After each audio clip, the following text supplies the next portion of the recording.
हरि ओम। नमो देव्यै महादेव्यै शिवाय सततं नमः। नमः प्रकृत्यै भद्रायै नियताः वृणता स्मृताम्। महद सौभाग्यस्य अयं विषयः यद् संस्कृतशौर्यमिति फेसबुक पटलमाध्यमेन वैयाकरणसिद्धान्तकौमुद्याः कारकप्रकरणस्य प्रकरणम् अध्यापयितुं समयः आयोजकेन दत्तः। अतः इदानीम् अहं सिद्धान्तकौमुद्याः सिद्धान्तकौमुद्याः कारकप्रकरणे यः विषयः वर्तते तं विषयमेव साक्षात् उपस्थापयामि। भवन्तः सर्वे जानन्ति यत् सौजसमौट् इत्यनेन सूत्रेण स्वादीनां विभक्तीनां विधानं कृतं वर्तते। किन्तु सौजसमौट् इत्यनेन सूत्रेण यासां विभक्तीनां विधानं भवति तासां विभक्तीनाम् अर्थः तेन सूत्रेण नैव निर्धारितः। एवञ्च अनिर्दिष्टार्थाः प्रत्ययाः स्वार्थे भवन्ति इति धिया स्वयमेव भगवता पाणिनिना सौजसमौट् इत्यनेन सूत्रेण विहितानां विभक्तीनाम् अर्थनिर्धारकानि नानासूत्राणि रचितानि। तानि सूत्राणि संकलय्य एव प्रक्रियावादिभिः आचार्यैः एकं प्रकरणं निर्मितं, यस्य प्रकरणं नामस्ति कारक प्रकरणम् अथवा विभक्त्यर्थ प्रकरणम्। बहुषु पुस्तकेषु अस्य प्रकरणस्य कृते विभक्त्यर्थ प्रकरणम् इति बहुषु पुस्तकेषु इदं प्रकरणं विभक्त्यर्थ प्रकरणमिति नाम्ना लिखितं वर्तते। कुत्रचित् च इदं प्रकरणं कारक प्रकरणमिति नाम्ना लिखितं। तत्र किं रहस्यं, किमर्थं केचन आचार्याः विभक्त्यर्थ प्रकरणं लिखितवन्तः, केचन आचार्याः कारक प्रकरणमिति लिखितवन्तः, तत्र कारणं किमस्ति इति यदा विवेचयामि तदा भवन्तः जानन्ति यत् अस्मिन् प्रकरणे यानि अपि सूत्राणि सन्ति तैः समैः, तो यतः अस्मिन् प्रकरणे यानि अपि सूत्राणि सन्ति तानि सर्वाणि सूत्राणि विभक्त्यर्थम् एव निर्धारयन्ति। अतः एतस्मात् कारणात् विभक्त्यर्थ प्रकरणमिति लिखितम्। यतः अस्मिन् प्रकरणे यानि सूत्राणि सन्ति तानि सर्वाणि सूत्राणि विभक्कारकाधिकारकुक्षिप्रविष्टानि सन्ति, अतः लिखितं कारक प्रकरणम्। तत्रापि विवेचनीयं वस्तुतः समुचितं किं वर्तते, कारक प्रकरणमिति अथवा विभक्त्यर्थ प्रकरणमिति इति विचारणायां भवन्तः स्वयमेव विचारयन्तु। यद् अस्मिन्नेव प्रकरणे बहूनि सूत्राणि सन्ति, एषां सूत्राणाम् अन्तर्भावः कारकाधिकारकुक्षौ एषां सूत्राणाम् अन्तर्भावः कारकाधिकारे न वर्तते, एषां सूत्राणां पाठः कारकाधिकारे न विद्यते। तथापि तैः सूत्रैः विभक्त्यर्थं तैः सूत्रैः विभक्त्यर्थं द्योतयन्ति निर्धारयन्ति च। अतः अहं मन्ये यत् समुचितं नामस्ति विभक्त्यर्थ प्रकरणं। तस्य विभक्त्यर्थ प्रकरणस्य आदिमं सूत्रं विद्यते, प्रथमं सूत्रं विद्यते प्रातिपदिकार्थ लिंग परिमाण वचन मात्रे प्रथमा इति सूत्रम्। ये सूत्र सौजस मौट इस सूत्र के द्वारा जिन स्वादि विभक्तियों की जो संज्ञा, वस्तुतः वो सूत्र संज्ञा तो नहीं करता, लेकिन पूर्वाचार्यों के द्वारा जो सौजस मौटिश सूत्र के द्वारा विहित विभक्तियों की संज्ञा की गई है, सु औ जस इति प्रथमा, अम औट सस इति द्वितीय इत्यादि। तो सु औ जस इति प्रथमा, यह जो सु औ जस, इन प्रत्यय त्रयों की, तीन प्रत्ययों की जो प्रत्यय त्रय की विभक्ति संज्ञा की गई है, प्रथमा विभक्ति, प्रथमा संज्ञा, उस सु और जस यानी इस प्रथमा विभक्ति का क्या अर्थ है, इसका निर्धारण करने के लिए ही ये प्रातिपदिकार्थ लिंग परिमाण वचन मात्रे प्रथमा, यह सूत्र पाणिनि ने लिखा है। एक नियम है, वाक्यार्थ ज्ञाने पदार्थ ज्ञानं कारणम, यथा देवदत्तः ग्रामं गच्छति इत्यत्र यह जनः देवदत्तं जानाति, ग्राम पदार्थं च जानाति, अथ च गच्छति अस्य क्रियावाचकस्य पदस्य को अर्थः इदं जानाति, सह जनः त्वरितमेव देवदत्तः ग्रामं गच्छति इति वाक्येन कः बोधः जायते इति जानाति सः। अतः ये इत्यादि प्रमाणों के द्वारा यह सुनिश्चित है कि वाक्यार्थ ज्ञान में पदार्थ ज्ञान की कारणता होती है, क्योंकि वाक्यार्थ ज्ञान तब तक नहीं हो सकता है जब तक वाक्य घटकीभूत पदार्थों का ज्ञान न हो। अतः प्रातिपदिकार्थ लिंग परिमाण वचन मात्रे प्रथमा इत्यस्मिन् सूत्रे यानि पदानि समागतानि सन्ति, यानि पदानि पठितानि सन्ति, यावत् तेषां पदानाम् अर्थज्ञानं न भविष्यति, तावत् अस्य पद समुदाय रूप वाक्यस्य अर्थज्ञानम अपि न भविष्यति। अतः इस सूत्र में आए हुए जो पद हैं, जैसे कि प्रातिपदिकार्थ, प्रातिपदिक, अर्थ, लिंग, परिमाण, वचन, वस्तुतः प्रकृति प्रत्यय विभाग व्युत्पत्ति द्वारा इन पदों का क्या अर्थ है, जब तक यह अर्थ निर्धारित नहीं हो जाता तब तक पद समुदाय रूप जो वाक्य है उस वाक्य का अर्थ ज्ञान नहीं होगा। इस धिया से सबसे पहले मैं सूत्र में आए हुए जो पद हैं उन पदों का पहले निर्वचन करता हूं, अनंतर सूत्रार्थ होगा। तो पदम पदम प्रतिपदम, प्रतिपदम अर्हति प्रातिपदिकम, प्रातिपदिकस्य अर्थः प्रातिपदिकार्थः। पदम पदम प्रतिपदम, इस विग्रह में यहाँ प्रति शब्द वीप्सा का द्योतक है। प्रति शब्द का अर्थ है वीप्सा, तो वीप्सार्थक प्रति शब्द के साथ पद शब्द का अव्ययी भाव समास होता है। अव्ययम विभक्ति समीप समृद्धि वृद्ध्यर्था भावत्यया, इस सूत्र में जो पश्चात यथा आया है यथा, तो यथा के चार अर्थ हैं। एक योग्यता, वीप्सा, पदार्थ, अनतिवृत्ति। तो यथा के यथार्थेषु अर्थ चतुष्टयेषु एकः अर्थः विद्यते वीप्सा इति।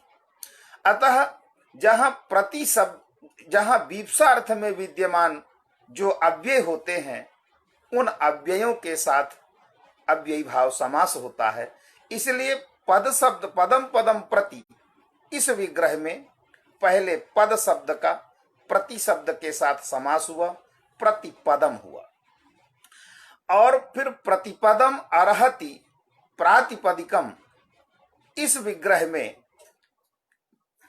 ओ सौभाग्यात् विद्युत गता, सौभाग्यं कथयामि दौर्भाग्यं वा किंतु विद्युत गता।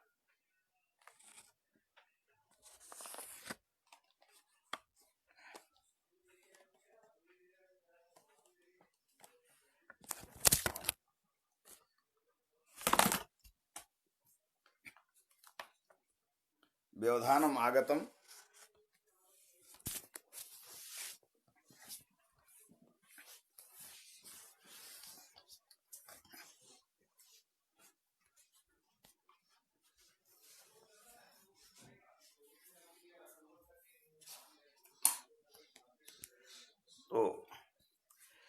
इदानीं विद्युत नास्ति तथापि अस्ति किंचित साधनम। तो पदम पद प्रतिपद शब्द का के साथ अन्वय करने पर प्रातिपदिक शब्द बनता है। तो प्रतिपदम अर्हति ऐसा इति विग्रहे तदर्हति इति सूत्रेण ठक प्रत्यय करते सति प्रातिपदिकम इति शब्दः निष्पद्यते। किंतु यहाँ एक विचार है कि प्रतिपदम अर्हति इस विग्रह करने ऐसा विग्रह करने पर तदर्हति सूत्र से ठक प्रत्यय कैसे होगा, क्योंकि तदर्हति जो सूत्र है वह सूत्र द्वितीयांतात ठक प्रत्यय विधीयते। तदर्हति जो सूत्र है वो द्वितीयांत से ठक प्रत्यय का विधान करता है और अर्ह धातु अकर्मक है।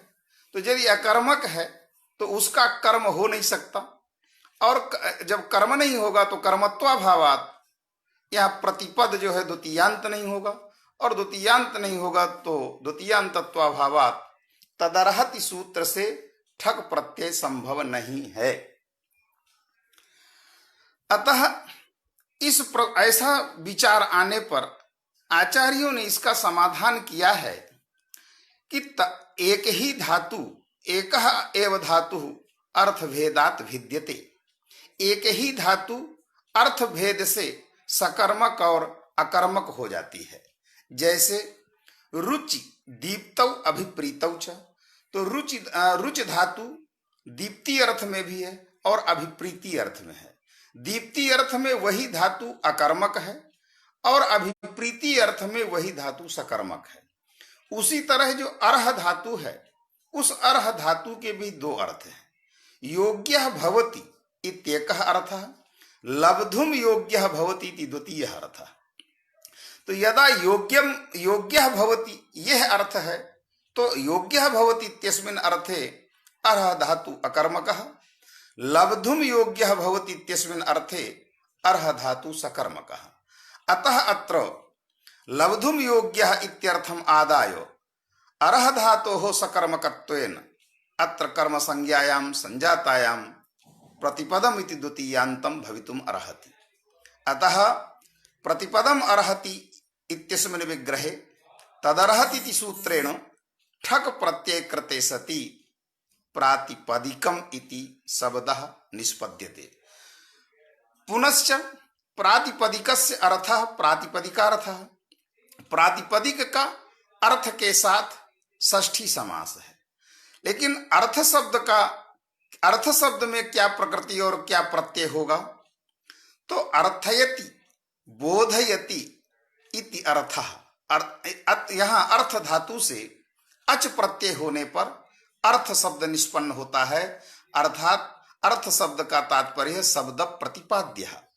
यह शब्द प्रतिपाद्यः भवति सह एव अर्थः। प्रातिपदिकस्य अर्थः प्रातिपदिकार्थः। अब प्रातिपदिकार्थ लिंग, तो लिंग शब्द भी लिंगयति, चिन्हयति, बोधयति, ज्ञापयति इति लिंगः। लिंग शब्द भी तीनों लिंगों में है। क्यों? क्योंकि लिंग लिग धातु से, धातु है लिग, तो लिंगयति, बोधयति, ज्ञापयति इति इस विग्रह पर जब लिग धातु से अच प्रत्यय होगा तो अच प्रत्यय निष्पन्न जो प्रातिपदिक होते हैं उनका पुल्लिंग में प्रयोग होता है, क्योंकि सूत्र है घय जपोह पुंसी। इसलिए लिग धातु से जब अच प्रत्यय करेंगे तो लिंगः शब्द निष्पन्न होगा। लेकिन लिग जब अच प्रत्यय करने पर जो विग्रह करते हैं लिंगयति, बोधयति, ज्ञापयति, तो जो ज्ञापक होता है उसको भी लिंग कहते हैं। किंतु यहाँ प्रायः आचार्यों ने नपुंसक लिंग का प्रयोग किया है लिंग शब्द में। इसलिए नपुंसक लिंग में प्रयुक्त जो लिंग शब्द है वो स्त्रीत्व, पुंसत्व और क्लीबत्व रूपार्थ में रूढ़ है। अतः यहाँ लिंग शब्द से स्त्रीत्व विशिष्ट, पुंसत्व विशिष्ट और क्लीबत्व विशिष्ट ही लिया जाता है, का ग्रहण होता है, न कि लिंगयति, बोधयति, ज्ञापयति क्योंकि बोधयति ज्ञापयति ऐसा करते हैं तो धूम भी बन्ही का ज्ञापक है, धूम भी लिंग है, किंतु यहां लिंग पद से धूम जैसे बन्ही का ज्ञापक है व्याप्त्यादिना, उस तरह से उस तदर्थ का बोधक लिंग शब्द नहीं है, किंतु लिंग शब्द स्त्रीत्व विशिष्ट, पुंसत्व विशिष्ट अथवा क्लीबत्व विशिष्ट का बोधक है। अतः लिंग शब्द यहाँ नपुंसक लिंग में प्रयुक्त है। प्रातिपदिकार्थ लिंग परिमाण, परिमाण शब्द में परिमीयते अनेन इति परिमाणम, यह लिट प्रत्यय हुआ है। परिमाण में परिमीयत परि उपसर्गक मांग माने धातु से लिट प्रत्यय करने पर परिमीयते अनेन ऐसे इस विग्रह में परिमाण शब्द निष्पन्न होता है। परिमाण शब्द का अर्थ होता है परिमीयते अनेन, ऐसा जब विग्रह करेंगे तो परिमाण शब्द एक माप विशेष मात्र का बोधक होता है। परिमाण वचने, प्रातिपदिकार्थ लिंग परिमाण वचने उच्यते अनेन इति वचनम, वच परिभाषणार्थक वच धातु से लिट प्रत्यय करने पर वचन शब्द निष्पन्न होता है। तो किंतु यहां भी वचन शब्द पूर्वाचार्यों के द्वारा जिस संख्या बोधक शब्दों के लिए वचन शब्द को संज्ञा बोधक माना है कि संख्यायाम रूढ़, अर्थात वचन शब्द से यह एक द्वि बहु इत्यादि का बोधक होता है। अतः अब मात्र शब्द मयूर व्यंजकादि गण पठित शब्द है, और मीयते अनेन परिच्छिद्यते अनेन इस विग्रह में स्ट्रन प्रत्यय करने पर आचार्यों ने मात्र शब्द का निर्वचन किया है। इस रीति से प्रातिपदिकार्थ लिंग परिमाण वचन मात्रे इस सूत्र में जितने शब्द आए हुए हैं उन शब्दों का निर्वचन इसी प्रकार से करना चाहिए। अब इस सूत्र में समास क्या होगा, तो समास के लिए आया है प्रातिपदिकार्थश्च लिंगंच परिमाणंच वचनंच इति एषां तानि प्रातिपदिकार्थ लिंग परिमाण वचनानि प्रातिपदिकार्थ लिंग परिमाण वचनानि एव मात्रम प्रातिपदिकार्थ लिंग परिमाण वचन मात्रम तस्मिन् प्रातिपदिकार्थ लिंग परिमाण वचन मात्रे प्रथमा, अनया रीत्या पदद्वयात्मकमिदं सूत्रम। तो प्रातिपदिकार्थस्य लिंगंच परिमाणंच वचनंच एषां तानि प्रातिपदिकार्थ लिंग परिमाण वचनानि प्रातिपदिकार्थ लिंग परिमाण वचनानि एव मात्रम प्रातिपदिकार्थ लिंग परिमाण वचन मात्रम तस्मिन् प्रातिपदिकार्थ लिंग परिमाण वचन मात्रे इति सप्तम्यन्तम एकम पदम प्रथमा इति द्वितीयम पदम। जब प्रथमा शब्द भी प्रथ धातु से औणादिक अमच प्रत्यय करने पर प्रथम शब्द निष्पन्न होता है, और प्रथम शब्द का भी तीनों लिंगों में पाठ है।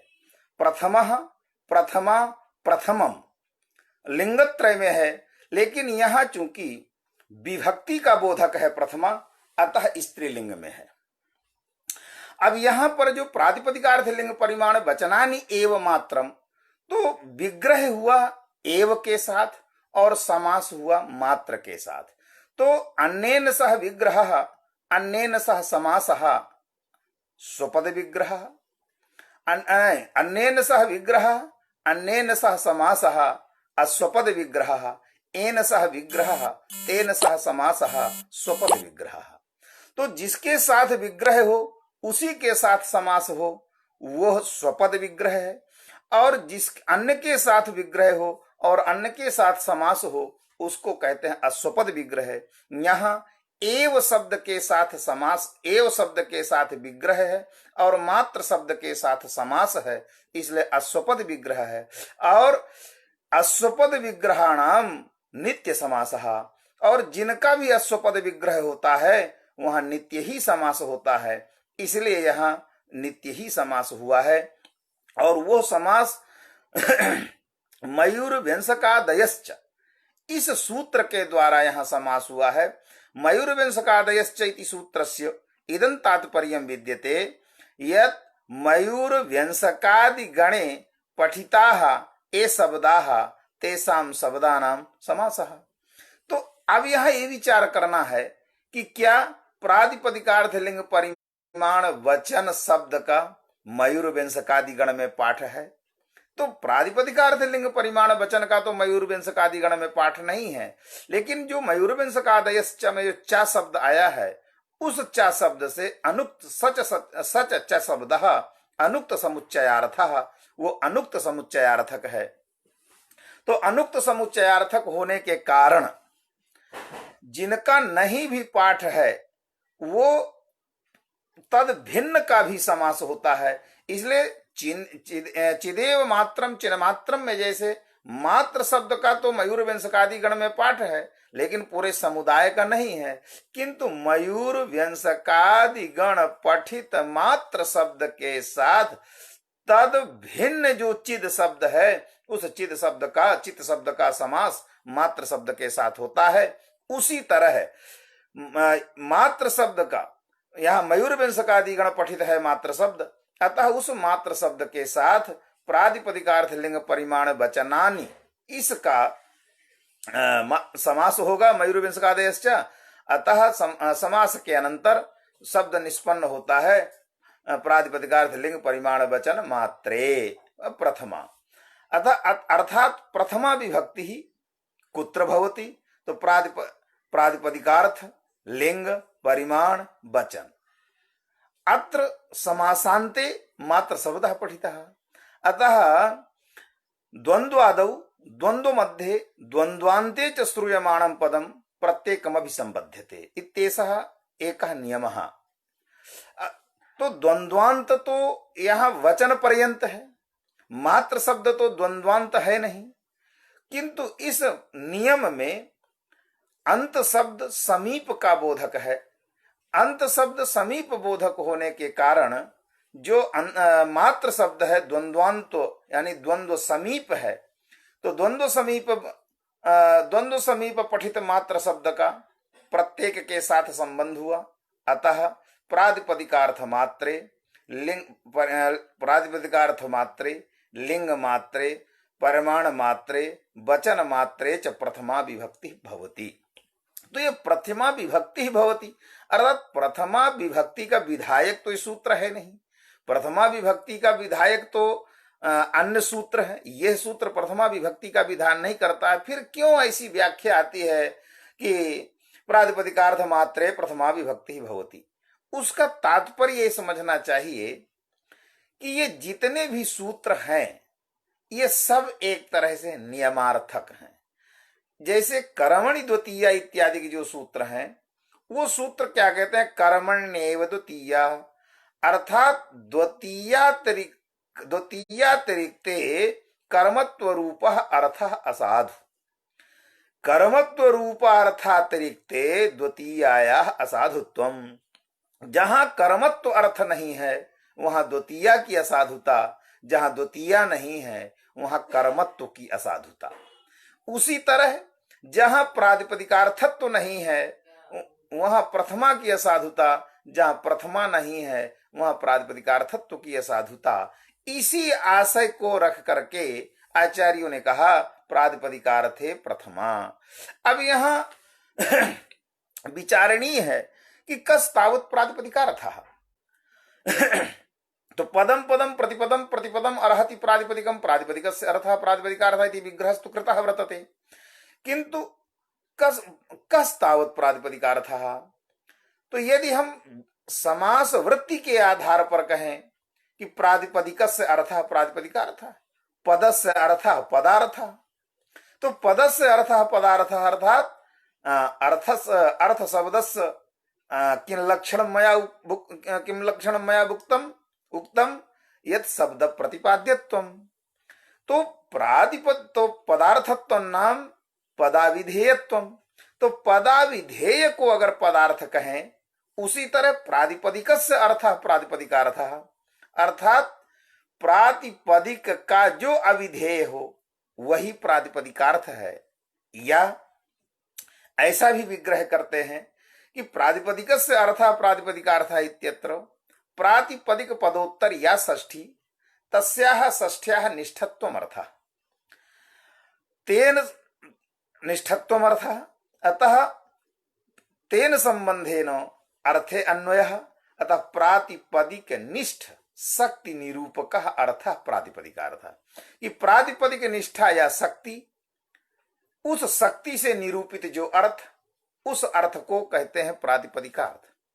तो प्रातिपदिकार्थ की शक्ति 5 में है। एकम द्विकम त्रिकम चयो चतुष्कम पंचकम तथा, ये जो है एक कारिका भूषण सार में आई है, अर्थात जाति व्यक्ति लिंग संख्या कारक। तो प्रातिपदिक निष्ठ शक्ति निरूपक अर्थ 5 है। यदि प्रातिपदिकार्थ से 5 का ग्रहण हो जाए तब तो इस सूत्र में ना तो वचन ग्रहण करने की आवश्यकता है और ना ही लिंग ग्रहण करने की आवश्यकता है, क्योंकि यह तो ही प्रातिपदिकार्थ कुक्षिप् प्रविष्टः लिंगमपि भवितुमर्हति, प्रातिपदिकार्थ कुक्षौ वचनमपि भवितुमर्हति। क्योंकि जब 5 प्रातिपदिकार्थ है तो उसके अंतर्गत लिंग भी आ जाता है और उसके अंतर्गत वचन भी आ जाता है। इससे यह तो सुनिश्चित है कि यहां प्रातिपदिकार्थ से प्रातिपदिक निष्ठ शक्ति निरूपक अर्थ प्रातिपदिकार्थ, यह तो नहीं लेना चाहिए। फिर क्या लेना चाहिए, ये तो निर्णय आगे होगा। लेकिन यहां मैं थोड़ा सा और कुछ इसमें जोड़ना चाहता हूं कि प्रातिपदिकार्थ का हम प्रायः यही अर्थ करते हैं, प्रातिपदिक निष्ठ शक्ति निरूपक अर्थ प्रातिपदिकार्थ। और प्रातिपदिक निष्ठ शक्ति निरूपक अर्थ जाति व्यक्ति लिंग संख्या कारक। लेकिन वैयाकरणों के मत में शब्द भी प्रातिपदिकार्थ होता है। तो क्या प्रातिपदिक निष्ठ शक्ति निरूपक अर्थ प्रातिपदिकार्थ इस लक्षण के आधार पर भी शब्द प्रातिपदिकार्थ होगा? क्योंकि अनुकरण और अनुकार्य के अभेद स्थल में जो अनुकरण शब्द होता है वो अनुकार्य का बोधक होता है, लेकिन शक्त्या बोधक नहीं होता है। वो शक्ति ज्ञानाधीन अनुकारी शब्द की उपस्थिति नहीं होती है, अनुकार्यार्थ की उपस्थिति शक्ति ज्ञानाधीन नहीं होती है। तो जब शक्ति ज्ञानाधीन उपस्थिति नहीं होती है तो कैसे उसमें इस लक्षण का समन्वय कैसे होगा? प्रातिपदिक निष्ठ शक्ति निरूपक अर्थ प्रातिपदिकार्थ नहीं हो पाएगा। इसलिए यह तो प्रसिद्ध है ही प्रातिपदिक निष्ठ शक्ति निरूपक अर्थ, किंतु प्रातिपदिक निष्ठ शक्ति विषय अर्थ प्रातिपदिकार्थ इदमपि लक्षणं स्वीकर्तव्यम्। तो यदा इदम लक्षणं स्वीक्रियते प्रातिपदिक निष्ठ शक्ति विषय, तो शक्ति विषयता अनुकार्ये शब्देपि विद्यते, अभेद स्थलेपि अनुकार्ये शब्देपि शक्ति विषयता विद्यते। कथम विद्यते? शक्ति निरूपकत्व संबंधेन शक्तेः तस्याः शक्तेः निरूपकत्व संबंधेन विषयता वर्तते लौकिकार्थे, अथ च सा एव शक्ति आश्रयता संबंधेन अनुकार्ये शब्दे विद्यते। तो वही शक्ति आश्रयता संबंध से अनुकार्य में है और वही शक्ति निरूपकता संबंध से जाति व्यक्ति लिंग संख्या कारक इत्यादि में है। तो जब हम प्रातिपदिक निष्ठ शक्ति विषय अर्थ प्रातिपदिकार्थ शक्ति विषयी भूत अर्थ प्रातिपदिकार्थ ऐसा लक्षण कर देते हैं, उस समय ऐसे लक्षण कर देने पर जो अनुकरण अनुकार्य के अभेद स्थल में जो अनुकरण अनुकार्यात्मक शब्द का बोधक होता है, जिसके लिए वैयाकरण कहता है सोढ़ा प्रातिपदिकार्थ, उसका भी संग्रह हो जाता है।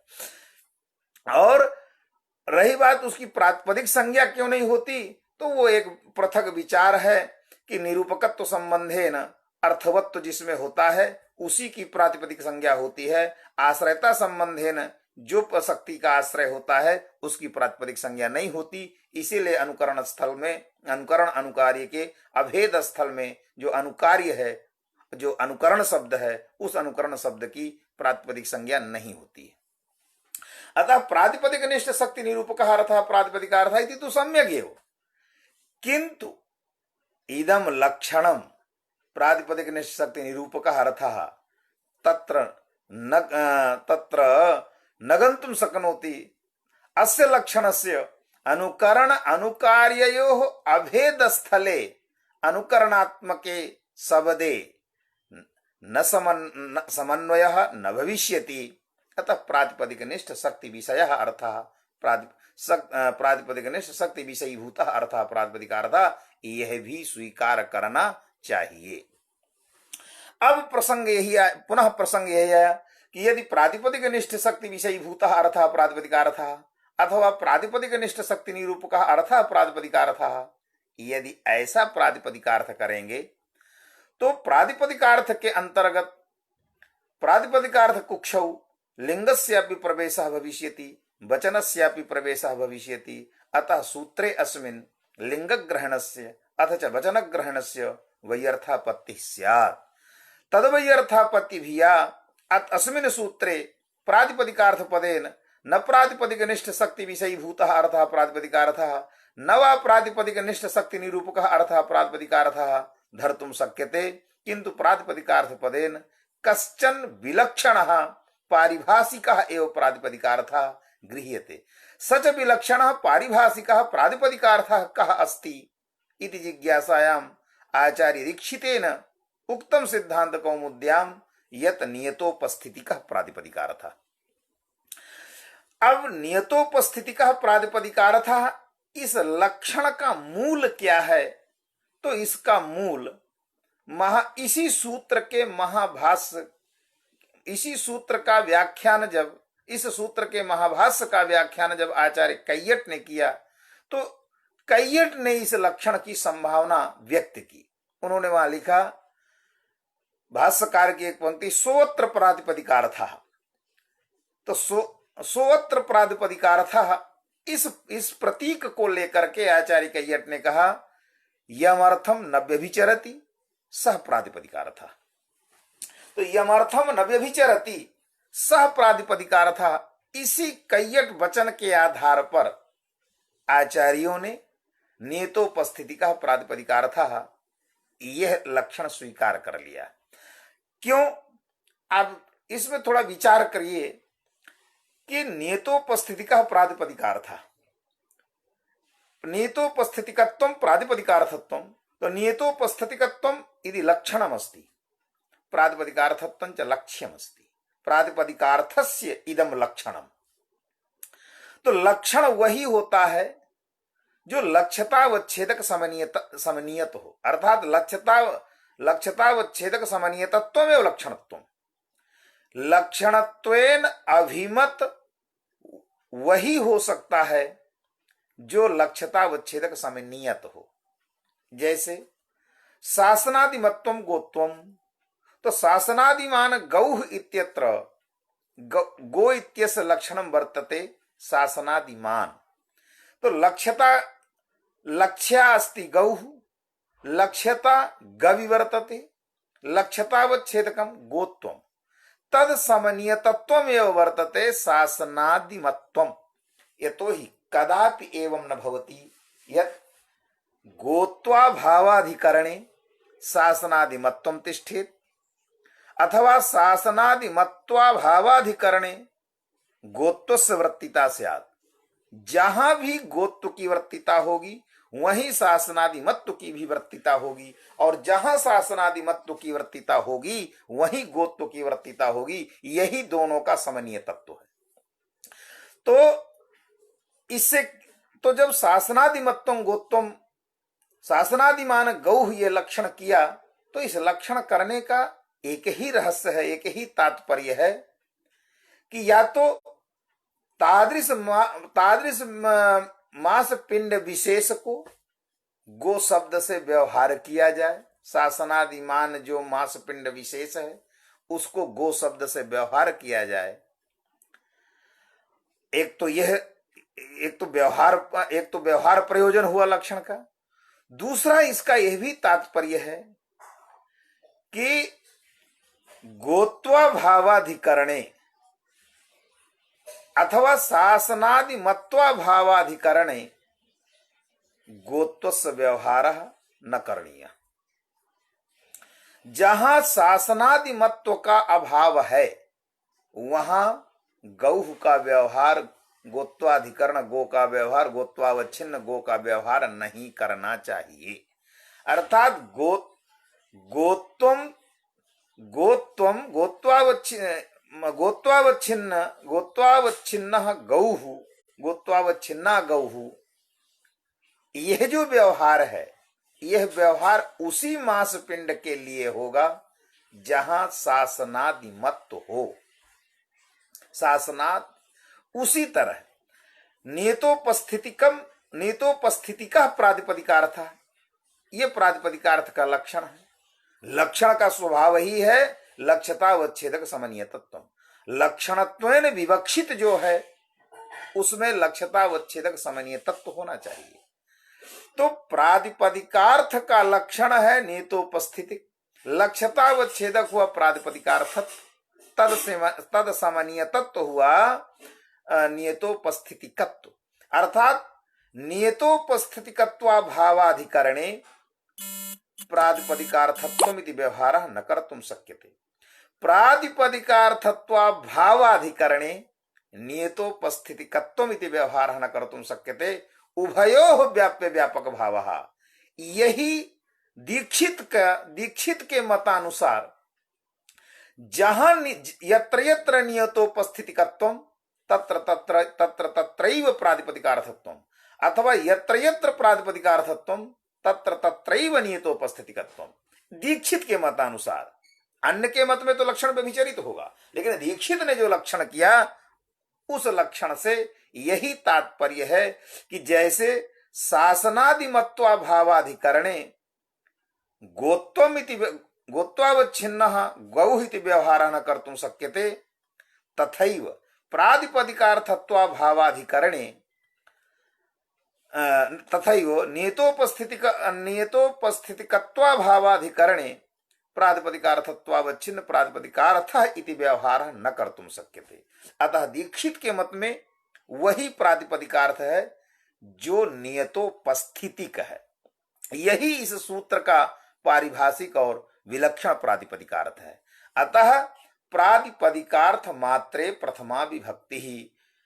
तो अब कहां कहां पर कुत्र कुत्र प्रातिपदिकार्थ मात्रे प्रथमा विभक्ति भवति, अर्थात प्रातिपदिकार्थस्य उदाहरणानि कानि सन्ति, कौन इसके उदाहरण हो सकते हैं जहां प्रातिपदिकार्थ में प्रथमा विभक्ति होती है।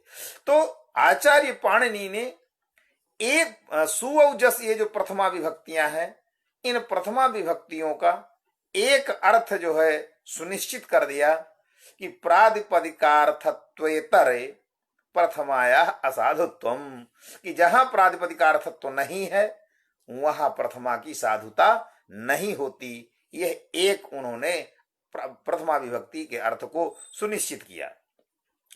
अब नियतोपस्थिति का प्रातिपदिकार्थ कभी यही विग्रह करके वही अर्थ उपस्थित होता है कि नियता व्यापिका उपस्थिति यस्य सह नियतोपस्थिति कहा। व्यापकत्वेन जिसकी उपस्थिति होती है वही नियतोपस्थितिक है। तो जिसका तात्पर्य वही हुआ कि यस्मिन् प्रातिपदिके उच्चारिते सति यस्यार्थस्य नियमेन उपस्थिति व्यापकत्वेन उपस्थिति ही सह नियतोपस्थितिकः, यश्च नियतोपस्थितिकः सह एव प्रातिपदिकार्थः। उसको लक्ष्यतावच्छेदक समनीय तत्व से अगर अनुभूत करेंगे तो वो अत्यधिक लाभकर होगा, क्योंकि उससे स्पष्ट हो जाता है कि जैसे गोत्वाभावाधिकरण में, शासनादि मत्वाभावाधिकरण में गौह पद का व्यवहार, गो पद का व्यवहार नहीं कर सकते, उसी तरह जिस मास पिंड में शासनादि मत्व नहीं है उस मास पिंड विशेष को जैसे गौह गो नहीं कह सकते, उसी तरह जिसमें नियतोपस्थितिकत्व नहीं है उसको प्रातिपदिकार्थ नहीं कह सकते। अतः जिसमें नियतोपस्थितिकत्व होगा उसी में प्रातिपदिकार्थ होगा और उन्हीं शब्दों से प्रातिपदिकार्थ में प्रथमा विभक्ति होगी। अब दूसरा प्रातिपदिकार्थ मात्रे, इसके बाद इसका अर्थ, तो प्रातिपदिकार्थ मात्रे का पहले उदाहरण देख लेते हैं, फिर लिंग मात्राधिक्य का क्या तात्पर्य है उसकी व्याख्या बाद में करेंगे। दीक्षित ने इसके उदाहरण दिए हैं, कृष्ण, श्री, ज्ञानम, उच्चैः नीचैः। तो कृष्ण इत्यत्र कृष्ण, कृष्णत्व, पुंस्तु, ये नियमेन भान होता है, अर्थात इनकी नियतोपस्थिति होती है। ये तीनों व्यापकत्वेन उपस्थिति के विषय होते हैं, इसीलिए ये नियतोपस्थितिक हुए, क्योंकि नियत शब्द का अर्थ ही होता है व्यापक, नियता व्यापिका है, अथवा नियतम, नियतः व्यापकः, नियतम व्यापकम इत्यादि। तो नियत ही व्यापक, नियत का अर्थ ही व्यापक होता है। तो नियमेन उपस्थिति अर्थात व्यापकत्वेन उपस्थिति। तो कृष्ण शब्द से कृष्ण, कृष्णत्व, पुंस्तु। एक यहां चीज, एक बात यहां और थोड़ा समझना चाहिए कि यमर्थम बिना न शब्द प्रयोग सह प्रातिपदिकार्थ, जिस अर्थ के बिना, क्योंकि किसी न किसी अर्थ का बोध कराने के लिए ही शब्द का प्रयोग होता है। लोके अर्थ विशेष बोधयितुम शब्द प्रयोग, अर्थ बोधाय शब्द प्रयोग, अर्थ बोध के लिए ही शब्द प्रयोग होता है, लेकिन यमर्थम बिना न शब्द प्रयोग, जिस अर्थ के बिना शब्द का प्रयोग नहीं हो सकता वही अर्थ उस शब्द का नियतोपस्थिति कहलाएगा, वही अर्थ उस शब्द का व्यापकत्वेन उपस्थिति विषय होगा। जैसे कि कृष्ण, कृष्णत्व, पुंस्तु अगर बोध नहीं होगा कृष्ण शब्द से, तो लोक में अर्थ बोध के लिए कृष्ण शब्द का प्रयोग नहीं हो सकता है। अतः कृष्ण, कृष्णत्व, पुंस्तु, कृष्ण शब्द के उच्चारण करने पर इन तीन की नियमेन उपस्थिति होती है। कदापि न एवं भवति यदि कृष्ण शब्द से उच्चारणम स्यात् किंतु कृष्ण, कृष्णत्व, पुंस्तुस्य बोधः न स्यात्। अतः यत्र यत्र कृष्ण शब्द से उच्चारणम तत्र तत्र सर्वत्र कृष्ण, कृष्णत्व, पुंस्तुस्य बोधः भवत्येव। अतः कृष्ण, कृष्णत्व, पुंस्त्व रूपः यह अर्थः कृष्ण शब्दस्य सह नीतोपस्थितिकः। नीतोपस्थितिकत्वात् प्रातिपदिकार्थ में यहाँ प्रथमा विभक्ति हुई, अर्थात कृष्ण, कृष्णस्व, पुंस्त्व रूपार्थ को बोध कराने के तात्पर्य से ही यहाँ प्रथमा विभक्ति का विधान किया गया है। इसी तरह श्री, श्री, श्रीत्व, स्त्रीत्व इत्यादि जो अर्थ हैं ये नियतोपस्थितिक हैं, और नियतोपस्थितिक होने के कारण यहाँ भी प्रातिपदिकार्थ में प्रथमा विभक्ति होती है। ज्ञान शब्द न, ज्ञान शब्द से, ज्ञान शब्द जो भावे ल्युडंत है, वो भावे ल्युडंत कहने का तात्पर्य ही है कि यह शब्द नित्य नपुंसक लिंग है। तो नित्य नपुंसक लिंग होने के कारण ज्ञान, ज्ञानत्व और क्लीबत्व नियमेन उपस्थिति होता है। स्त्री, स्त्रीत्व इत्यादि नित्य उपस्थित होते हैं। तो ज्ञान, ज्ञानत्व, क्लीबत्व, ज्ञान शब्द के उच्चारण करने पर ज्ञान, ज्ञानत्व, क्लीबत्व का नियमेन उपस्थित होने के कारण यह भी नियतोपस्थितिक है। अनियतोपस्थितिक है तो प्रातिपदिकार्थ है, अतः प्रातिपदिकार्थ में यहां भी प्रथमा विभक्ति होती है। क्यों? ज्ञान, ज्ञानत्व, पुंस्त्वम बिना ज्ञान शब्दस्य न प्रयोगः, यमर्थम बिना न शब्द प्रयोगः। तो इस अर्थ के बिना ज्ञान शब्द का प्रयोग ही नहीं हो सकता। अतः ज्ञान शब्द से ये जो अर्थत्रय उपस्थित है यह भी प्रातिपदिका नियमेन उपस्थित है। अतः नियतोपस्थितिकत्व रूप प्रातिपदिकार्थत्वम आदाय अत्रापि प्रथमा प्रातिपदिकार्थे एव प्रथमा विभक्ति भवति। अतः ज्ञानम, और इसके पहले दिया उच्चैः नीचैः, उच्चैः नीचैः, यह भी नियतो उच्चैः उच्चैस्तु इत्यादि नियतोपस्थितिक है। अतः इससे भी नियतोपस्थिति होने के कारण अव्यय शब्दों से, अव्यय संज्ञक जो शब्द हैं उन अव्यय शब्दों से नियतोपस्थितिक होने के कारण इनसे भी प्रातिपदिकार्थ में प्रथमा विभक्ति होती है। अब देख, चूंकि इसमें हमको सिद्धांत कौमुदी का ही अध्यापन करवाना है, अतः अन्य जो विचार है इसका और जो व्यापक विचार है जो प्रौढ़ मनोरमा, शेखर, काशिकावृत्ति इत्यादि की में किया गया है, मैं समझता हूं कि यदि सिद्धांत कौमुदी का अध्यापन है कराना है, इसलिए सिद्धांत कौमुदी में जो आई हुई पंक्तियां हैं या उसमें जो उदाहरण दिए गए हैं, उन्हीं उदाहरणों के विषय में ही विवेचन या उन्हीं पंक्तियों के विषय में ही विवेचन करेंगे। उसके विस्तृत व्याख्यान जो शेखर आदि, मनोरमा और काशिकावृत्ति की न्यास और पदमंजरी में जो विस्तृत व्याख्यान किया गया है, उस व्याख्यान की ओर अग्रसर नहीं होंगे।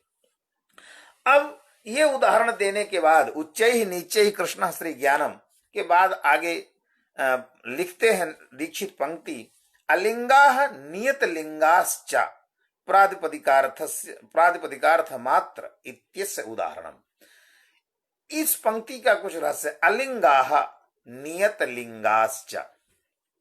तो नियत लिंगाः, पहले इसकी व्याख्या करना उचित है। नियत लिंगा, नियतम व्यापकम, नियतः व्यापकः, तो कारणम नियतम। तो नियत शब्द व्यापक अर्थ का है, तो नियत लिंगाश्च अर्थात जिन शब्दों से लिंग की उपस्थिति हमेशा होती है, अर्थात उस लिंग के बिना उस शब्द का प्रयोग लोक में नहीं हो सकता है। क्योंकि एक कारिका है भर्तृहरि की, कारणम नियतम। जब कारण का उन्होंने कारण का विवेचन करने लगे, कारण का लक्षण करने लगे, तो कारण और हेतु में जब भेद प्रतिपादन किया तो यही भेद प्रतिपादन किया कि कारणम नियतम व्यापार, नियतम व्यापार, नियतः व्यापार। कारण में जो व्यापार है वो नियत होता है, और हेतु जो होता है वो निर्व्यापार और सब व्यापारवान दोनों होता है। यही दोनों का भेद किया, अर्थात हेतु भी व्यापारवान होता है लेकिन उसका व्यापार नियत नहीं है, अर्थात व्यापारम बिना हेतु शब्दस्य प्रयोगः, किंतु कारण शब्दस्य व्यापारम बिना प्रयोगः न भवति। अतः कारण का जो व्यापार है, व्यापारवत्व जो अर्थ है वो नियत है। तो इसलिए कहा, अर्थात यदि इसमें जिस कारक में व्यापार, जो कारक व्यापारवान नहीं है, जिस कारक में व्यापारवत्व नहीं है, उस कारक को कारण अथवा करण नहीं कह सकते हैं। इसीलिए देखिए, पुण्येन दृष्टः हरि में यह दृश धात्वर्थ क्रिया निरूपितम करणत्वम विद्यते। पुण्य में दृश धात्वर्थ क्रिया निरूपित करणत्व है, लेकिन दृश धात्वर्थ क्रिया निरूपित करणत्व रहने पर भी वहां कर्तृकरणयोस्त्र से तृतीया इसीलिए नहीं होती कि पुण्य व्यापारवान नहीं है, क्योंकि वो क्या है, एक अपूर्व विशेष है। अपूर्व विशेष होने के कारण व्यापारवत्ता नहीं है, तो व्यापारवत्ता भावात् तत्र न करणे तृतीया किंतु हेतु इत्यनेन सूत्रेण तृतीया। अर्थात इससे क्या सिद्ध हुआ कि व्यापारम बिना, व्यापारवत्वम बिना करण स न प्रयोगः। करण, उसी कारक को करण शब्द से व्यवहृत करेंगे जो हमेशा व्यापारवान होगा। कभी भी व्यापारवत्वाभावाधिकरणे करणत्व न तिष्ठति। जब भी जो है करणत्व का व्यवहार करेंगे तो उसमें व्यापारवत्व का होना, व्यापार का होना अत्यावश्यक है।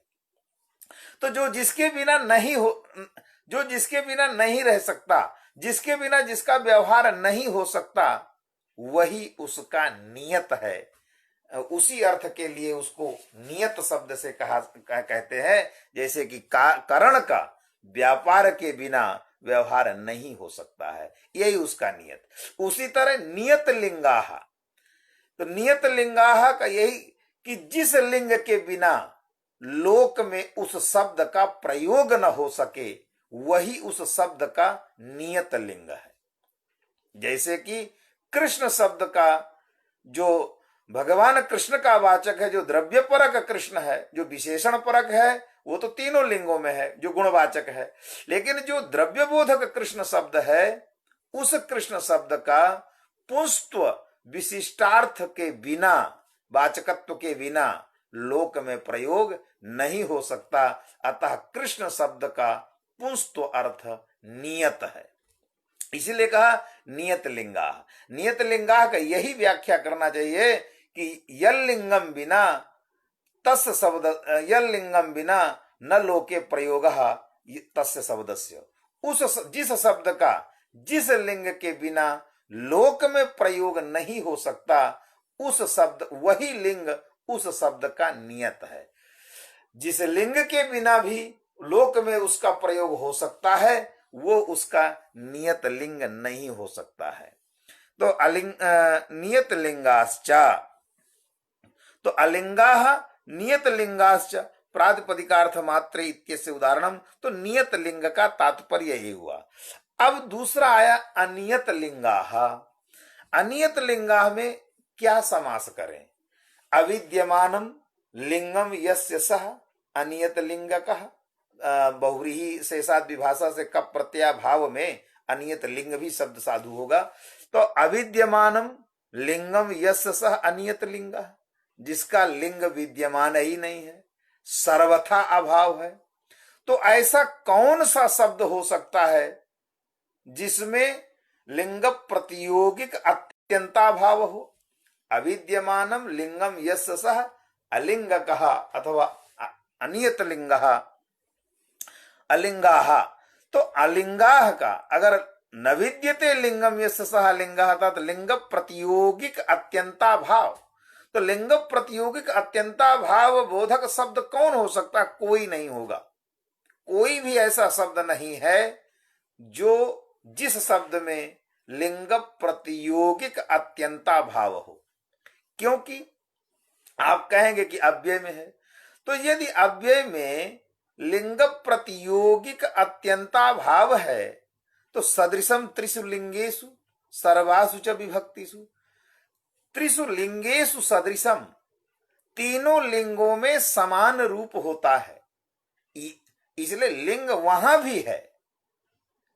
लिंग प्रतियोगिक सर्वथा अत्यंता भाव नहीं है अव्यय में भी, इसलिए कोई भी शब्द नहीं है जिसमें लिंग प्रतियोगिक अत्यंता भाव हो।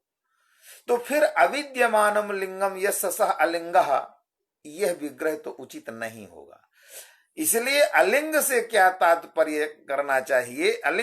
अलिंगा से तात्पर्य यही मेरी दृष्टि में समझना चाहिए कि जैसे लिखा अलिंगे युष्मद अस्मदी, युष्मद अस्मदी अलिंगे, तो अलिंगे युष्मद अस्मदी से क्या अभिप्राय निकलता है कि युष्मद अस्मद शब्द से, युष्मद अस्मद प्रकृतिक जिन शब्दों की साधुता होती है, त्वम अहम आवाम इत्यादि के शब्दों की, उन वो त्वम आवाम इत्यादि युष्मद अस्मद प्रतियोगिक जो शब्द हैं उनका, चाहे वो स्त्रीलिंग में हो, चाहे पुल्लिंग में हो, चाहे नपुंसक लिंग में हो, वहां लिंग बोधक प्रत्यय कृत वैरूप्य नहीं होता है। तो क्योंकि स्त्री के लिए भी त्वया हो सकता है और पुल्लिंग पुंद और नपुंसक के लिए सबके लिए त्वया होता है। तो जहां अलिंगे युष्मद अस्मदी का यही तात्पर्य है कि लिंग बोधक प्रत्यय, लिंग बोधक जो प्रत्यय, तद प्रत्यय निमित्तक जो वैरूप्य है, वो वैरूप्य युष्मद अस्मद शब्द में दृष्टिगोचर नहीं होता। इसलिए अलिंगे का क्या तात्पर्य यही सब, इसलिए अलिंगाः, तो जैसे अलिंगे युष्मद अस्मदी में लिंग बोधक प्रत्यय निमित्तक वैरूप्याभावात, लिंगत्रयेपि लिंग बोधक प्रत्यय निमित्तक वैरूप्य नहीं है, इसीलिए उनको अलिंग कहा जाता है। उसी तरह अलिंगाह, तो अलिंगाह का भी यही तात्पर्य समझना चाहिए कि ऐसे शब्द जिसमें लिंग बोधक प्रत्यय कृत वैरूप्य न हो। तो जब लिंग बोधक प्रत्यय कृत वैरूप्या भाव विशिष्ट अलिंग शब्द से ग्रहण करेंगे तो अव्ययों का ग्रहण हो जाएगा और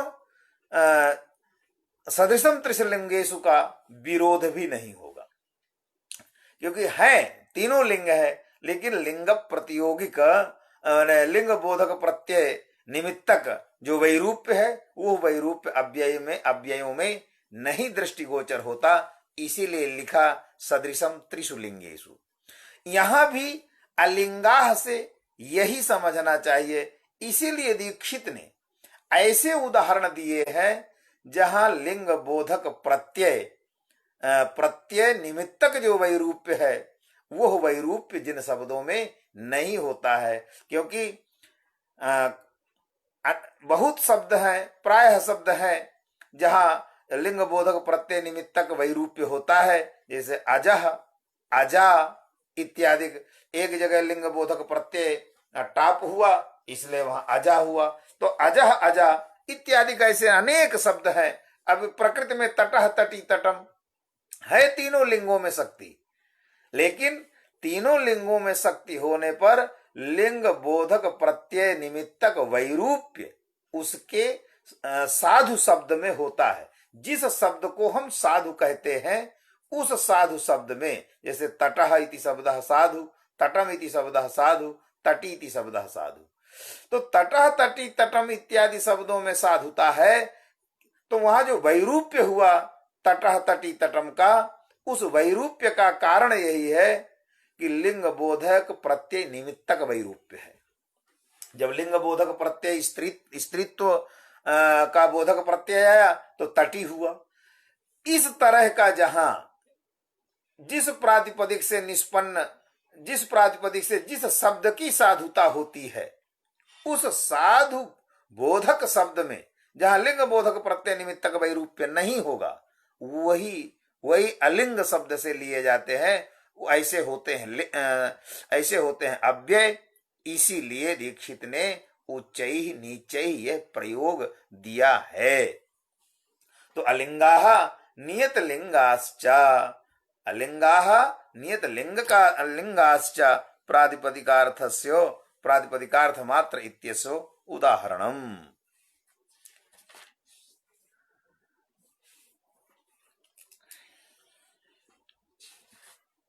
जी, तो ये हो गया प्रातिपदिकार्थ का विवेचन। प्रातिपदिकार्थ मात्रे प्रथमा। अब प्रातिपदिकार्थ लिंग, लिंग का के व्युत्पत्ति के समय जब लिंग शब्द का प्रकृति प्रत्यय विभाग पूर्वक जो शब्द का साधुत्व मैंने जो बताया, उसमें लिंग शब्द स्त्रीत्व, पुंस्त्व और क्लीबत्व विशिष्ट में रूढ़ है। जैसे मैंने कहा था कि लिंगयति, बोधयति, चिन्हयति इति लिंगम, तो लिंगयति, बोधयति, चिन्हयति इस अर्थ में जब अच प्रत्यय करते हैं तो लिंग शब्द पुल्लिंग में भी होता है, लिंगः, लिंगी स्त्रीलिंग में भी होता है और नपुंसक। लेकिन आचार्यों ने यहाँ जो प्रामाणिक व्याकरण के आचार्य हैं, काशिकावृत्तिकार इत्यादि, उन्होंने लिंगम नपुंसक लिंग का ही सर्वथा प्रयोग करके कहा कि लिंगम अर्थात स्त्री पुंस नपुंसकम इति, अर्थात नपुंसक ये स्त्रीत्व, पुंस्त्व और क्लीबत्व विशिष्टार्थ बोधक, क्लीबत्व विशिष्ट रूपार्थ का बोध जिन शब्दों से होता है उसमें वो रूढ़ है। इन लिंगों का बोध होता है जिससे, इन अर्थों का बोध होता है जिससे। तो अब प्रातिपदिकार्थ मात्रे प्रथमा, अब तट जो शब्द है, ये तट शब्द तटम त्रिषु लिंगेषु, इस वचन के आधार पर तीनों शब्दों में इसकी शक्ति है। अतः तटशब्दस्य उच्चारणेन तीन लिंगत्रय शक्ति के विषय होते हैं, उपस्थिति के विषय होते हैं। तो जब तीनों उपस्थिति के विषय होते हैं तो कोई भी लिंग स्त्रीत्व पूर्णतर में कोई भी लिंग उपस्थिति नियत नहीं है।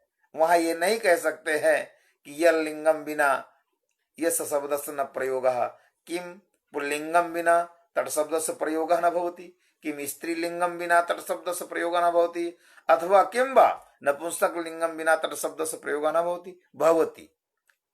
तो यतः जो तीन लिंग है उसमें अन्यतम में से किसी एक के आधार पर भी तट शब्द की साधुता, तट शब्द का प्रयोग, तटः इत्यादि का प्रयोग लोक में किया जाता है, इसलिए वहां पर कोई भी लिंग नियतोपस्थितिक नहीं है। तो जब नियतोपस्थितिक नहीं है तो यह प्रातिपदिकार्थ में प्रथमा विभक्ति नहीं हो सकती है। अतः प्रातिपदिकार्थ में प्रथमा विभक्ति संभव नहीं है, इसीलिए सूत्र में लिंग ग्रहण किया। और जब लिंग ग्रहण किया तो लिंग ग्रहण का तात्पर्य है कि यत्र प्रातिपदिकार्थापेक्षया लिंग मात्रमेव अधिकम भासते ततोपि प्रथमा। इसीलिए दीक्षित ने लिखा लिंग मात्राद्याधिक्ये, लिंग मात्रादि आधिक्ये। तो लिंग की अगर अधिकता है, लिंग मात्र की यदि अधिकता है तब भी प्रथमा विभक्ति होती है।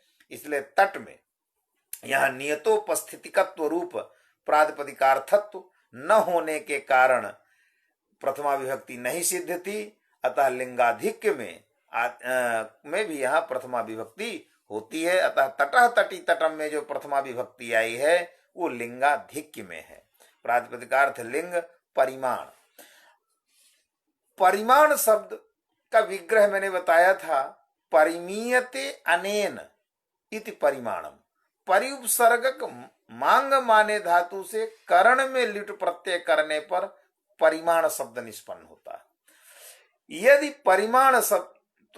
परिमाण शब्द को, जो परिमाणार्थ वाचक शब्द हैं, अगर उसमें जैसे द्रोण शब्द ले लें तो लौहमयम दारुमयम वा, तो लौहमय दारुमय से परिमाण मात्र अर्थ के ही बोधक द्रोणादिक होते हैं। प्रातिपदिकार्थ में ही प्रथमा विभक्ति हो सकती है, परिमाण ग्रहण करने की कोई आवश्यकता नहीं थी। किंतु परिमाण शब्द जब परिमीयते अनेन इस कर्ण व्युत्पत्ति के द्वारा परिच्छेद द्रव्यादिकों का बोधक होता है तब वो नियतोपस्थितिक नहीं है। अतः अगर लौहमयम दारुमयम वा द्रोण द्रोणत्व पुंस्तु, क्योंकि जहां जहां भी द्रोण शब्द का उच्चारण करेंगे हमेशा द्रोण द्रोणत्व पुंस्तु की उपस्थिति होगी। प्रातिपदिकार्थ में मात्र द्रोण शब्द से प्रथमा विभक्ति हो सकती है, लेकिन मात्र प्रथमा विभक्ति द्रोण शब्द से हो जाने पर जो अभिष्ट बोध है द्रोणोव्रीहि इत्यादि स्थल में, वो अभिष्ट बोध नहीं हो सकता। इसका एक संदेह किया है, एक प्रश्न उपस्थापन किया है प्रश्न का कि द्रोण शब्द स्वम अर्थम न व्यभिचरति। तो जब द्रोण शब्द स्वम अर्थ व्यभिचरित नहीं होता तो प्रातिपदिकार्थ में प्रथमा विभक्ति हो सकती है, और यदि प्रातिपदिकार्थ में प्रथमा विभक्ति होती तो द्रोणोव्रीहि में इष्ट अन्वय इष्ट शाब्द बोध नहीं होता। क्यों? अगर द्रोण शब्द से प्रथमा विभक्ति प्रातिपदिकार्थ में लाएंगे तो द्रोण भी प्रातिपदिकार्थ हुआ और व्रीहि भी प्रातिपदिकार्थ है, और जहां समान विभक्तिक नामार्थ द्वय होते हैं, जहां समान विभक्तिक प्रातिपदिकार्थ द्वय होते हैं, वहां अभेदान्वय ही होता है। नामार्थयोः अभेदातिरिक्तः संबंधः अव्युत्पन्नः। तो नामार्थयोः अभेदातिरिक्तः संबंधः अव्युत्पन्नः, तो यहाँ नामार्थयोः में समान विभक्ति जन्य नामार्थयो हो, इतना जोड़ देना चाहिए कि समान विभक्तिक जो नामार्थ है उन नामार्थों का परस्पर में अभेद संबंध ही होता है। यद्यपि अभेद संबंध के विषय में अत्यधिक विचार वैयाकरण सिद्धांत लघु मंजूषा के सुबर्थ प्रकरण में किया है कि कहां पर अभेद को, कहां पर विशेष विशेषण भाव को अभेद शब्द से व्यवहित किया जाता है। विशेष विशेषण भाव ही संबंध, संबंध विशेष विशेषण भाव है, लेकिन उस विशेष विशेषण भाव संबंध को अभेद रूप से कहां व्यवहित किया जाता है, ये इसका एक विस्तृत विवेचन वैयाकरण सिद्धांत लघु मंजूषा के सुबर्थ प्रकरण में है। वो चूंकि प्रसंगांतर होने के कारण उपस्थापन करना उसका उचित नहीं है। तो यदि द्रोण शब्द से प्रातिपदिकार्थ में प्रथमा विभक्ति हुई और व्रीहि शब्द से भी प्रातिपदिकार्थ में प्रथमा विभक्ति हुई, तो दोनों नाम समान विभक्तिक नामार्थ होंगे। अभेद के अतिरिक्त दूसरा संबंध हो नहीं सकता और अभेद द्रोणो व्रीहि का अभेद लोक में बाधित है। तो जब बाधित है तो इष्ट शाब्द बोध नहीं हो सकता। इसलिए इस इष्ट शाब्द बोध की उपपत्ति करने के लिए परिमाण ग्रहण सामर्थ्यात् अत्र परिमाणे अर्थे प्रथमा। अतः परिमाणे अर्थे प्रथमा का अर्थ यही करना चाहिए कि परिमाणे अर्थे विद्यमानात् प्रातिपदिकात् परिमाणे अर्थे प्रथमा। नहीं, अगर इतना ही केवल अर्थ करें कि परिमाणे अर्थे परिमाणाधिक्ये प्रथमा, परिमाण, तो घट शब्द से भी परिमाण अर्थ में प्रथमा विभक्ति हो सकती है। यत्र प्रातिपदिकार्थापेक्षा परिमाण मात्रम अधिकम भासते ततः प्रथमा, या परिमाणे अर्थे प्रथमा, तो घट शब्द से क्यों नहीं परिमाण अर्थ में प्रथमा विभक्ति होती। इसलिए वहां पर ये इतने का संयोजन कर देना चाहिए कि परिमाणे अर्थे विद्यमानात् प्रातिपदिकात् परिमाणे अर्थे प्रथमा। तो जब परिमाण अर्थ में विद्यमान जो प्रातिपदिक है उससे परिमाण अर्थ में प्रथमा विभक्ति होगी, तो परिमाण अर्थ में विद्यमान प्रातिपदिक है द्रोण, उससे परिमाण अर्थ में प्रथमा विभक्ति हुई, तो सु का अर्थ हुआ परिमाण। तो प्रकृत्यर्थ भी परिमाण हुआ और प्रत्ययार्थ भी परिमाण हुआ। तो प्रकृत्यर्थ परिमाण का प्रत्ययार्थ परिमाण में अभेदेन अन्वय है और प्रत्ययार्थ परिमाण का पदार्थांतर व्रीहि में परिच्छेद्य परिच्छेदक भावेन अन्वय। अतः शाब्दबोधः भवति यद् द्रोण रूपम यत् परिमाणम तत्परिच्छिन्नो व्रीहि। ये जो है सामान्य तौर पर शाब्दबोध है, उसका अगर परिष्कृत शाब्दबोध करें तो द्रोण का अभेदेन जो है प्रत्यार्थ परिमाण में, तो अभेद संबंधावच्छिन्न द्रोणत्वावच्छिन्न द्रोणनिष्ठ प्रकारता निरूपित प्रत्यार्थ परिमाणत्वावच्छिन्ना या विशेषता तादृश विशेषत्वावच्छिन्न प्रत्यार्थ परिमाणत्वावच्छिन्न प्रकारता निरूपित व्रीहित्वावच्छिन्ना परिच्छेद्य संबंधावच्छिन्ना व्रीहित्वावच्छिन्ना व्रीहिनिष्ठा विशेषता का शाब्दबोध, इस प्रकार का शाब्दबोध कर सकते हैं। लेकिन सामान्य वही होगा कि द्रोणाभिन्नम यत् परिमाणम तत्परिच्छिन्नो व्रीहि इति। तो प्रकृत्यर्थ परिमाण प्रत्ययार्थ परिमाण में अभेदेन अन्वय हुआ और प्रत्ययार्थ परिमाण का पदार्थांतर व्रीहि में परिच्छेद्य परिच्छेदक भावेन अन्वय हुआ। यहां पर एक बात मैं अवश्य जोड़ना चाहता हूं कि दीक्षित ने इष्ट शाब्द बोध के लिए ही परिमाण ग्रहण को आवश्यक बताया। तो और इष्ट शाब्द बोध के जो प्रणाली प्रदर्शित किया, इष्ट शाब्द बोध की जो प्रणाली प्रदर्शित किया कि प्रकृत्यर्थ का प्रत्ययार्थ में और प्रत्ययार्थ का पदार्थांतर व्रीहि में, ये जो प्रणाली प्रदर्शित किया वस्तुतः ये वैयाकरण अभिमत प्रणाली नहीं है। क्योंकि वैयाकरण तो सिद्धांततः यही मानता है कि विभक्त्यर्था संसर्गत्वेन भासते, विभक्त्यर्था संसर्ग विधेया भासते। तो जब विभक्त्यर्था संसर्ग विधेया भासते तो यहां अर्थ परिमाण हो ही नहीं सकता, एक बात। दूसरी, यहां एक सिद्धांत है प्रकारतावाद और संसर्गतावाद। यह दीक्षित ने प्रकारतावाद सिद्धांत को आधार मान करके ही शाब्द बोध की उपपत्ति किया है। क्योंकि संसर्गतावाद में राजपुरुष में राज्ञ पुरुष में राजन पदार्थ का पुरुष पदार्थ के साथ साक्षात संबंधेन स्वत्व संबंधेन साक्षात अन्वय होता है।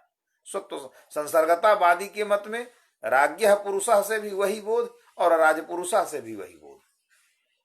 तो राज्ञ पुरुष से जो राजन पदार्थ है उस राजन पदार्थ का स्वत्व संबंधेन पुरुष पदार्थ में साक्षात अन्वय होता है। और संसर्गतावादी के मत में विशेषण वाचक पदोत्तर विभक्ति ही साधुत्वार्थिका, वो विशेषण वाचक पदोत्तर विभक्ति साधुत्वार्थिका होती है। लेकिन प्रकारतावाद में राज्ञ पुरुष में राजन पदार्थ का स्वत्व गस पदार्थ में निरूपितत्व संबंधेन और स्वत्व जो गसर्थ स्वत्व है उसका आश्रयता संबंधेन पुरुष पदार्थ में, तभी होता राज निरूपित स्वत्ववान पुरुष। तो देखिए प्रकारतावाद में प्रकृत्यर्थ का अन्वय हुआ प्रत्ययार्थ में, प्रत्ययार्थ स्वत्व में, और प्रत्ययार्थ का अन्वय हुआ पदार्थांतर पुरुष में। दीक्षित ने यही प्रणाली अपनाई है कि यहां द्रोणोव्रीहि में द्रोण इस प्रकृत्यर्थ का प्रत्ययार्थ परिमाण में अभेदेन और प्रत्ययार्थ परिमाण का पदार्थांतर व्रीहि में परिच्छेदक भावेन इत्यादि परिच्छेदकः द्रोणः भवति अतः परिच्छेद्यत्व संबंधेन अन्वयः। तो ये जो दीक्षित ने प्रणाली इष्ट शाब्द बोध की प्रणाली जो प्रदर्शित की है, ये प्रणाली प्रकारतावाद को मान करके किया गया है। ठीक दोनों पक्ष शास्त्र सम्मत हैं, प्रकारतावाद भी और संसर्गतावाद भी, लेकिन वैयाकरण संसर्गतावादी है, प्रकारतावादी नहीं है। इसीलिए नागेश ने दीक्षित के मत का शेखर आदिक में खंडन कर दिया कि नहीं, इष्ट शाब्द बोध के लिए परिमाण ग्रहण नहीं है, परिमाण ग्रहण द्रोण शब्द से विभक्ति उत्पत्ति के लिए, परिमाण अर्थ में विभक्ति उत्पत्ति के लिए है। और शाब्द बोध कैसे होगा तो दृष्टांत दिया कि जैसे गौरवाहिका इत्यादि में जब भेदान्वय बाधित हुआ तो जैसे लक्षणा होती है वैसे द्रोण की द्रोण परिमित में लक्षणा करके द्रोण परिमिता भिन्नो व्रीहि ये शाब्द बोध की उपपत्ति कर सकते हैं। तो दीक्षित ने प्रकारतावाद के सिद्धांत का आश्रय करके शाब्द बोध की प्रदर्शित प्रणाली के आधार जो शाब्द बोध की प्रणाली प्रदर्शित किया, उस आधार पर उनके मत में परिमाण ग्रहण की आवश्यकता इष्ट शाब्द बोध के लिए है। इसीलिए उन्होंने लिखा प्रकृत्यर्थे परिमाणे प्रकृत्यर्थस्य परिमाणस्य प्रत्ययार्थे परिमाणे अभेदेन संसर्गेण विशेषणम प्रत्ययार्थ परिमाणस्तु परिच्छेद परिच्छेदक भावेन पदार्थांतरे ब्रीहो विशेषणमिति विवेकः इति विचारः, अर्थात परिमाण ग्रहण का यह जो है प्रयोजन है।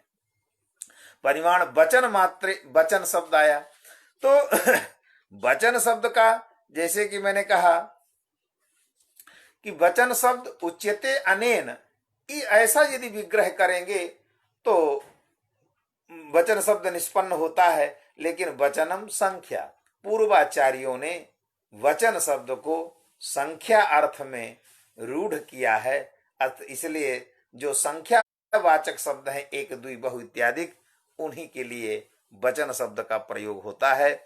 अब यहाँ यद्यपि जो वचन है संख्या बोधक जो शब्द हैं एक द्वि बहु, यहाँ प्रातिपदिकार्थ में प्रथमा विभक्ति हो सकती है, क्योंकि एकत्वार्थ बोधम बिना एक शब्द से प्रयोग न भवति। तो जब जहां एकत्व का बोध नहीं होता वहां एक शब्द का प्रयोग ही नहीं होगा। द्वित्वार्थ बोधम बिना द्विशब्दस्य प्रयोग न लोके भवति, बहुत्वार्थ बोधम बिना बहुशब्दस्य लोके प्रयोग न भवति।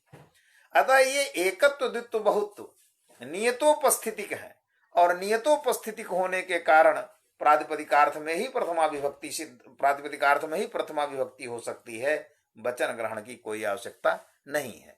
फिर भी वचन ग्रहण क्यों किया तो कहा इसलिए किया वचन ग्रहण कि एक शब्द जो प्रकृति है एक शब्द उसका अर्थ है एकत्व।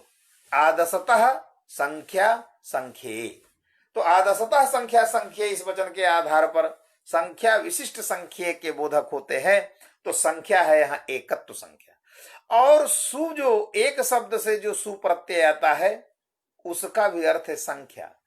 तो जिस संख्या का बोध करने के लिए याम संख्याम बोधयितुम अत्र सुशब्दस्य प्रयोगः क्रियते सा संख्या तो प्रकृतेनैव बोध्यते।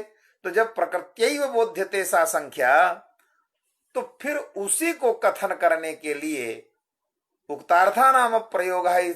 इस वचन के विरोध होने के कारण उसी का कथन करने के लिए पुनः यहाँ विभक्ति उत्पत्ति नहीं होगी। उसी अर्थ को कथन करने के लिए विभक्ति यहाँ नहीं आएगी।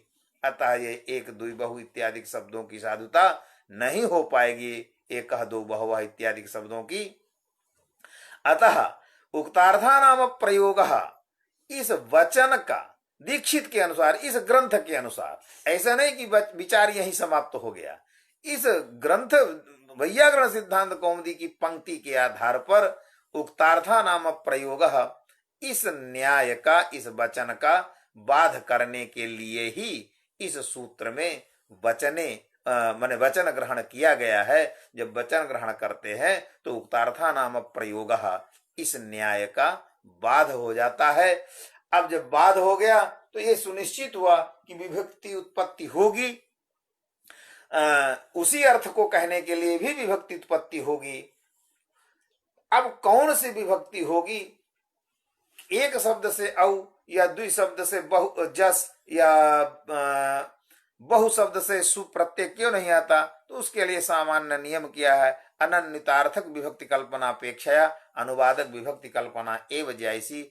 जिस प्रत्ययार्थ के, जिस प्रत्यय के अर्थ का अन्वय जिस विभक्त्यर्थ में, जिस विभक्ति में नहीं, जिस प्रत्ययार्थ का या जिस विभक्त्यर्थ का अन्वय जिस प्रकृत्यर्थ में नहीं हो सकता, या जिस प्रत्ययार्थ का अन्वय जिस प्रकृत्यर्थ में नहीं हो सकता, उस प्रकृति से उस जो है प्रत्यय की उत्पत्ति या उस प्रत्यय का उद्भाव प्रादुर्भाव उस प्रकृति से नहीं होता है।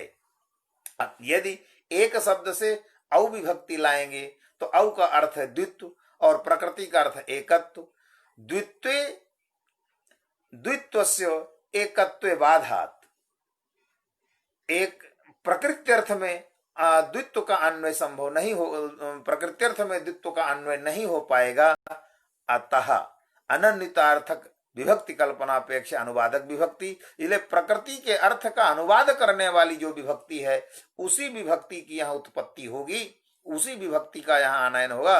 अतः एक शब्द से सु, द्वि शब्द से औ और बहु शब्द से जस विभक्ति लाने पर एकः द्वौ बहवः इत्यादि शब्दानां साधुत्वं भवति। अनया रीत्या एतद् सूत्र दृष्ट्या प्रथमा विभक्तेः अर्थः भवति, प्रथमा विभक्तेः अर्थ चतुष्टये साधुता भवति। प्रथमा विभक्तेः प्रातिपदिकार्थे साधुता भवति, लिंगार्थे साधुता भवति, परिमाणार्थे साधुता भवति, अथ च संख्या रूपे अर्थे साधुता भवति प्रथमा विभक्तेः। तो अब इस सूत्र के माध्यम से आचार्य पाणिनि ने सु और जस इन विभक्तियों का चार अर्थ हो सकता है, उन चार अर्थों का निर्देश किया। आगे दूसरा अर्थ आएगा, संबोधन अर्थ में भी होती है कि नहीं होती, आगे इसका विचार आएगा। अब आज का विचार मैं यहीं समाप्त करता हूं। सभी श्रोतागणों को अत्यधिक मात्रा में साधुवाद देते हुए कि मैं जैसे कि देख रहा हूं कि बहुत सारे श्रोता इसमें जुड़े हुए हैं। अच्छा, इसलिए उन सभी श्रोताओं को बहुशः साधुवाद देते हुए अपनी वाणी को मैं यहीं विराम देता हूं। कल इसी सिद्धांत कौमुदी के आधार पर संबोधनेचा इस सूत्र का व्याख्यान किया जाएगा और राजकुमार जी उसको एडिट करेंगे तो पता चलेगा। किंतु एका समस्या अस्ति, समस्या इयम् अस्ति यद हिंदी भाषया